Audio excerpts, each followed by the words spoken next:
Hello student, welcome to my channel Gyan Ganga. Student, स्वागत है आपका हमारे चैनल ज्ञान गंगा पर। अभी एक क्लास 10th का चैप्टर नंबर 15 और इन्वायरमेंट पढ़ने जा रहे हैं। ये बहुत ही इंपॉर्टेंट चैप्टर है। खैर इंपॉर्टेंट तो सभी हैं, लेकिन ये हमारे इन्वायरमेंट से संबंधित है, डायरेक्टली हमारे चारों तरफ मौजूद है। हम देख सकते हैं, इसके साथ इंटरेक्ट करते हैं। हमारा इन्वायरमेंट का क्या मतलब होता है? हमारा इन्वायरमेंट का मतलब कि जहाँ भी आसपास हम रह रहे हैं, हमारे आसपास का सारा एरिया, जिस भी एरिया में हम रह रहे हैं उसके आसपास की सारी चीज़ें। तो हमारे इन्वायरमेंट में क्या क्या आ रहा है, देखिए यहाँ पे सबसे पहले बता रहा है कि भाई हम सुन चुके हैं इन्वायरमेंट क्या होता है, टेलीविज़न न्यूज़पेपर सब में सुन चुके हैं। क्या है ये इन्वायरमेंट? क्या है, पहले जैसा बोले थे वैसा नहीं है, लेकिन यहाँ पे क्या है, इन्वायरमेंट मतलब एक ग्लोबल, मतलब उस पर बात कर रहे हैं।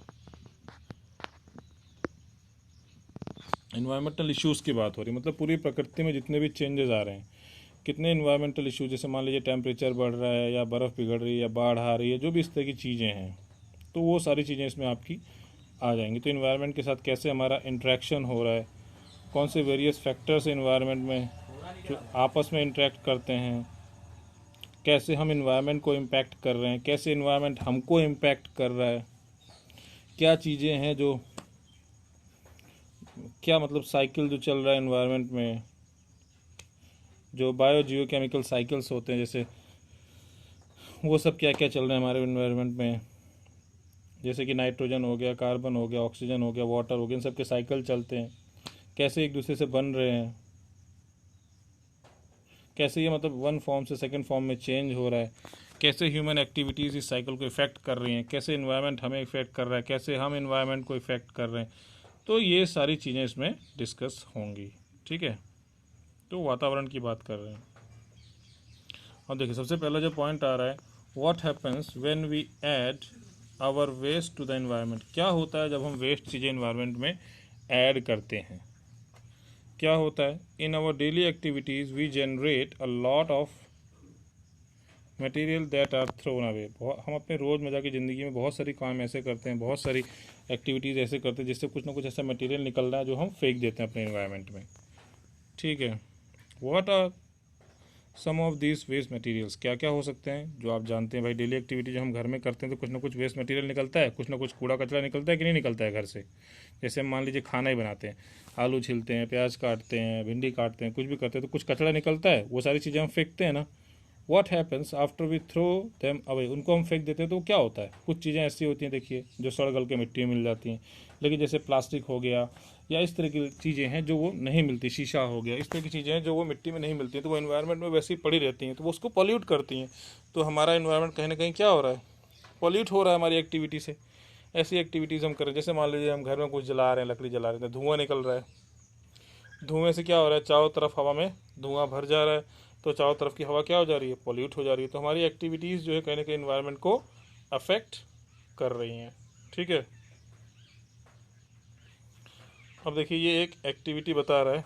इस एक्टिविटी में क्या बता रहा है, कलेक्ट करो भाई कुछ वेस्ट मटेरियल अपने घर से, कुछ भी हो सकता है उसमें, जैसे कि किचन का वेस्ट हो सकता है, जैसे मैंने बताया आपको, स्पॉइल्ड फूड है, वेजिटेबल पील्स है, टी लीव्स है, या इस तरह की चीज़ें जो भी हैं, बॉटल्स है, एम्प्टी मेडिसिन बॉटल्स हैं, पेपर है, सारी चीज़ें आप कलेक्ट करिए। ठीक, इसको आप करिए गड्ढे में दबा दीजिए कहीं भी,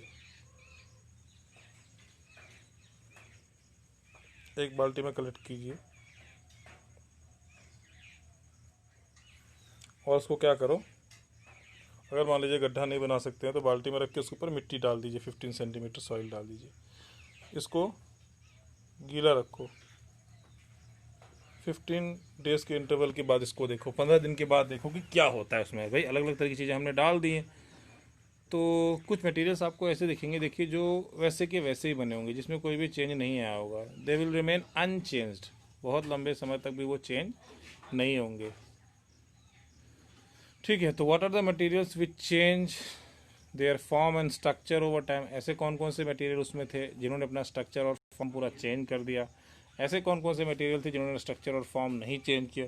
तो देखिए, जो बायोडिग्रेडेबल मटेरियल होंगे वो आसानी से अपना स्ट्रक्चर और फॉर्म चेंज करके मिट्टी में घुल मिल जाएंगे। ठीक है, तो आपको यही याद रखना है, जो बायोडिग्रेडेबल होंगे यानी कि वो बायोलॉजिकली आराम से डिग्रेड हो जाएंगे और मिट्टी में घुल मिल जाएंगे, और जो नॉन बायोडिग्रेडेबल वो मिट्टी में वैसे ही पड़े होंगे, जैसे प्लास्टिक हो गया, शीशा हो गया, रबर हो गया, ठीक है, इस तरह की चीज़ें जो हैं, बॉटल्स हो गई या प्लास्टिक के डब्बे हो गए, या ऐसे भी कोई भी प्लास्टिक की चीज़ें, जो भी पॉलीथीन हो गया, तो आप देखेंगे ये सारी चीज़ें मिट्टी में वैसी की वैसी ही पड़ी रहती हैं, इनमें कोई चेंज नहीं आता। तो यानी कि ये वो जहाँ पे पड़ी है वहाँ पे पॉल्यूट कर देंगे। मान लीजिए किसी खेत में पड़ी हैं ये, तो खेत को पॉल्यूट करेंगी, तो इनकी वजह से कहीं ना कहीं वहाँ जो फसल होगी उसके ऊपर असर पड़ेगा। तो हमने ये देखा कि दो तरह के वेस्ट निकलते हैं।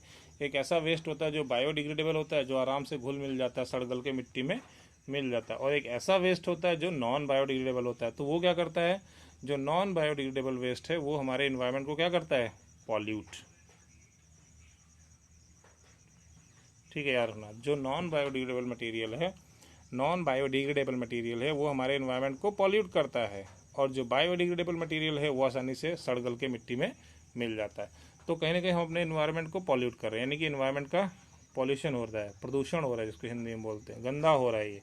तो ये हमारी एक्टिविटीज़ से हो रहा है। तो हमने ये चीज़ देखा कि दो तरह के वेस्ट मटेरियल यहाँ पे निकल रहे हैं, एक बायोडिग्रेडेबल और एक नॉन बायोडिग्रेडेबल। इसके बारे में आपने पहले सुना होगा या पढ़ा होगा, नहीं पढ़ा तो मैंने आपको बता दिया। बायोडिग्रेडेबल वो होते हैं जो आसानी से सड़ गल के मिट्टी में मिल जाते हैं और हमारे इन्वायरमेंट को कोई नुकसान नहीं पहुंचाते। लेकिन नॉन बायोडिग्रेडेबल वो होते हैं जो सड़ते गलते नहीं हैं, जो सालों साल तक मिट्टी में या इन्वायरमेंट में जहाँ भी इनको आप थ्रो आउट करते हो वो वैसे ही पड़े होते हैं। जैसे प्लास्टिक की नीडल्स होगी, प्लास्टिक की बॉटल्स होगी, पॉलीथीन्स हो गई, कागज़ तो मतलब हो जाता है, मतलब पन्नी वाले रैपर हो गए, जैसे चिप्स, कुरकुरे, लेस जो भी हम खाते हैं उसके सबके पैकेट हो गए, वो सारे ऐसे ही पड़े रहते हैं सालों साल तक, वो मिट्टी में नहीं घुलते मिलते हैं। ठीक है, तो इस चैप्टर में हमें ये बताया जाएगा अब यहाँ पे कि जो हमारा इन्वायरमेंट है उसको हम अपनी एक्टिविटीज़ से कैसे इफ़ेक्ट कर रहे हैं, हमारी एक्टिविटीज़ का हमारे इन्वायरमेंट पे क्या इफ़ेक्ट पड़ रहा है।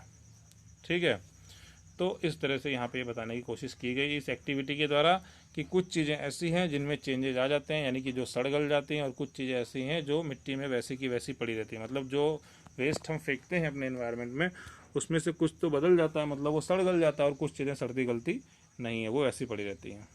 तो इस तरह से हमने स्टूडेंट्स ये फर्स्ट पेज पूरा डिस्कस कर लिया है।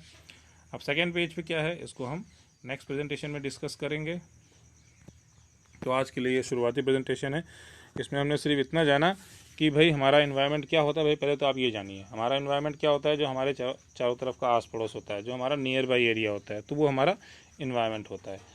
तो इन्वायरमेंट में सब कुछ आ जाएगा भाई, आपकी देखा जाए तो पूरी अर्थ भी आ जाएगी, लेकिन जब हम ग्लोबल टर्म्स में बात कर रहे हैं तो पूरी पृथ्वी की बात होगी। तो पूरी पृथ्वी का इन्वायरमेंट, हमारे इन्वायरमेंट का मतलब हो पूरी पृथ्वी का इन्वायरमेंट। तो ये इस टर्म में बात कर रहे हैं। या जैसे हम आसपास की बात करें तो हमारे 2, 4, 10, 20, 50 किलोमीटर, 100 किलोमीटर का एरिया जो हमारे इन्वायरमेंट का पार्ट होता है, जिसको हम अपनी एक्टिविटी से क्या कर रहे हैं, प्रभावित कर रहे हैं। भाई देखिए, जो एरिया हमारी एक्टिविटी से प्रभावित हो रहा है या इन्वायरमेंट के जिस हिस्से से हम प्रभावित हो रहे हैं, तो वो हमारा इन्वायरमेंट कहा जाएगा। तो दो लेवल का होगा, एक छोटे लेवल पर जो आसपास का होगा एकदम, एक बड़े लेवल पर तो पूरी पृथ्वी हमारा इन्वायरमेंट है। भाई पूरी पृथ्वी को हम किस तरह से प्रभावित कर रहे हैं, पूरी पृथ्वी किस तरह से हमें प्रभावित कर रही है। तो ये चीज़ें हैं यहाँ पर। तो अभी फ़िलहाल हमने डिस्कस किया कि भाई हमारे आसपास का जो एरिया है उसको कैसे हम पॉल्यूट कर रहे हैं, किस तरह की हम जो है वेस्ट मटेरियल घर से निकाल रहे हैं और थ्रो आउट कर रहे हैं, तो उसका क्या प्रभाव पड़ रहा है हमारे इन्वायरमेंट पे। ठीक है, तो ये हल्का सा यहाँ पे इंट्रोडक्शन दिया है, तो मैंने उसको आपको अच्छे से एक्सप्लेन कर दिया। अब नेक्स्ट प्रेजेंटेशन में नेक्स्ट पेज हम डिस्कस करेंगे। So students, see you in the next presentation with next page.